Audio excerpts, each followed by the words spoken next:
कहलाने के हकदार हैं और ना एक सच्चे मुसलमान।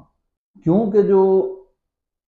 हम या हमारी कौम का जो मिजाज है, हम वो क्या कहते हैं ना कि नॉस्टैल्जिक किस्म के लोग हैं। हम अपनी ट्रेडिशंस के साथ, अपनी रवायात के साथ और झूठ के साथ बंधा रहने में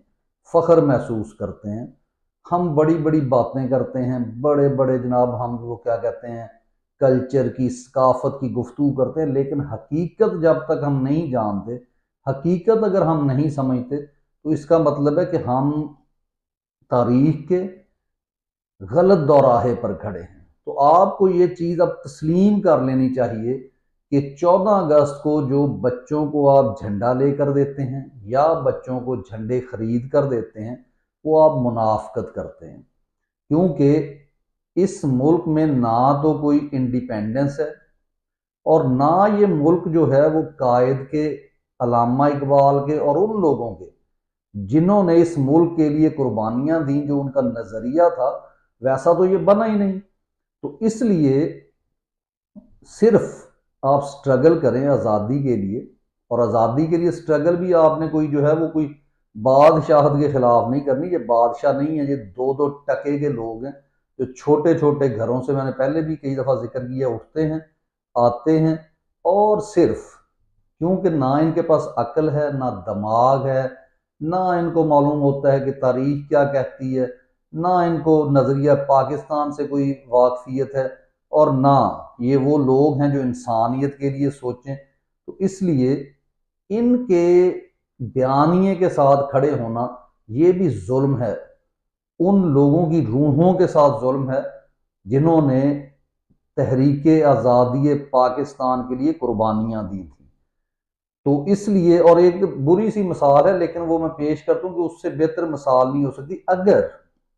माँ बाप ने ये ख्वाहिश का इजहार किया या उन्होंने कोशिश की कि हमारे यहाँ बेटा पैदा होगा और उसको हम सलाहुद्दीन अयूबी बनाएंगे, लेकिन हुआ क्या कि वो हिजड़ा पैदा हो गया। अब इसका मतलब ये नहीं कि आप उसके साथ डटे रहें, आप समझें कि ये हो गया है। तो मकसद इसका क्या बताने का है कि अगर आप लोगों ने मेहनत की, आपके आबाओ अजदाद ने एक मुल्क को आज़ाद करवाया और वो दोबारा से कंपनी के कब्जा में चला गया और उन्होंने इस मुल्क में जमहूरियत को फलने फूलने का मौका ही नहीं दिया, उन्होंने जो इस रियासत का नज़रिया था उसके मुताबिक चलने ही नहीं दिया, तो इसमें कसूर तो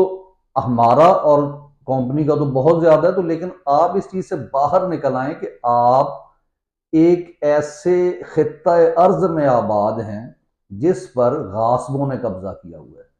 अब उसके लिए आप उनके बयानिए के साथ खड़े हो जाएं कि ये ममलिकत जो है वो क़यामत तक रहने के लिए बनी है, या जो है हम जनाब नजरिया पाकिस्तान के साथ हैं, या आपका जो वो बड़ा है जो एक खबती है वो उठकर जब आपको दो कौमी नजरिए का दर्श दे तो लोग समझें कि वाकई ये दो कौमी नजरिए की बात। दो कौमी कौन सी यहाँ पे,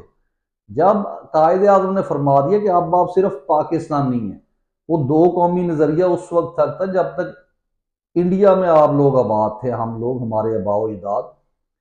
वहां पर दो कौमी नजरिया की जो है जरूरत पेश आई थी। अपने मुल्क में कौन सा दो कौमी नजरिया।